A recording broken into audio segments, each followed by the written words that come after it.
In 1993, I told you, I went to Clark, Atlanta. It's like, it was this mecca. I grew up, both parents making six figures in all the white neighborhoods, going to the best like European schools, like being the only black person there. So I went down to Clark Atlanta University. It was culture shock. By the end of my first marking period, I shaved my head. I was like, I'm done.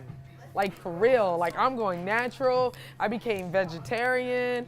I was eating everything at Soul Vegetarian. I stopped going to classes. I only went to lectures. And then by my sophomore year, because I told you my mom thought I was in a cult, and so she made me come back here. I ran away from home and went back to Atlanta. I really did, and got pregnant with my daughter also. But because I had a scholarship, academic scholarship to school, I put myself back in school. My mom saw that I was doing a good job, so it's like she rewarded me for getting pregnant, like out of wedlock, and she bought me a 3-bedroom, 2-bathroom house with an acre of land. Well, it was a kitty condo. She had made me put money towards it because I worked just like my daughter works, and she made me put 10% away, so I had to put a down payment on that. But the point is that I went and had the Rastas build me a pit in the back, a fire pit, and they used to have like bembes and bingies back there. And my boy Brett was a DJ, so he used to come spin in one of the rooms. My boy Salah was another one. He would spin in another room. I would make hummus pizzas and tacos. Ndi used to come and play my party. Saul Williams used to come spit. Like I knew everybody because that was just that era. Soul Messiah, you know, Ciroc and them, that was my brother. Like, those were my peoples when I was down there, and everybody knew Efi, that's what I was called. And I always made the food at my parties, and I threw the most bangingest house parties. And that's how I made my money to support my daughter. So I used to, her name is Tassili. She owns a vegan restaurant in Atlanta. It's a raw food restaurant called Tassili's Raw Reality. We used to live together, and she showed me how to make this popcorn.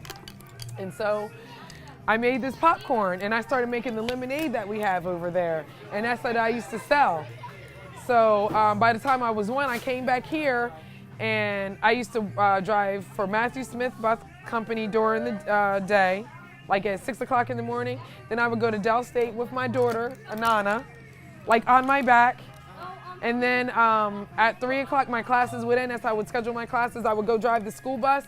And then I would also work at the gas station as it was like too much, with my daughter sitting there at the gas station. But my hustle was selling the popcorn and what's called the refresh tea now. So I used to ride my bike with Nana on the back of my bike and go door to door like I have popcorn and I have refresh tea. And then I used to throw parties. And so I would throw dinners. And so I quit school, and I always had a hustle. My mom was like, start selling like smoothies and kale stuff in her ice cream store. I flipped it twice, and I'm here 3 years later. So what I'm saying is I used to sell dinners out of my house.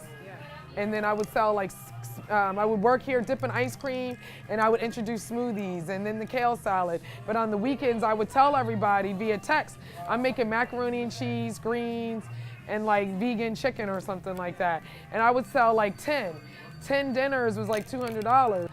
And so then I did the same thing here out of my mom's ice cream store. I used to send everybody a text. I'm like, today I'm making chili and cornbread, or I'm making a taco salad, or I'm making raw vegan sushi. And next thing you know, people were used to like, I'm trying to get on that text, I'm trying to get on that text. It got too much. Like my daughter used to send out the text every single day. It just got too much. And so I came out with a 1-page menu. Falafel, the Mexican burger, 1 drink, a taco salad, and some chili. It just grew so big, and then I got that in the news journal. So then I came out with a new menu. I was like, yo, I gotta perfect this stuff. We gotta find a way. It's one thing when you're cooking for a few people, but you have to learn how to mass produce it and still be able to keep it clean. You know what I mean? Because like if you make some potato salad, you only have like so many days before you have to throw it away. So I had to figure out by numbers my food costs and look at everything to figure out, well, what's selling? Well, them burgers are selling. You're trying to be unapologetically healthy in here and keep everything on the Dr. Sebi diet. People don't want quinoa and chickpeas. Like they make that at home. When they come out, they're looking for something. And so that's when we birthed all the other food, like the V-steak and stuff like that. But literally I started out of my house. But it's child worldwide. How do you think I was paying that $100 a month?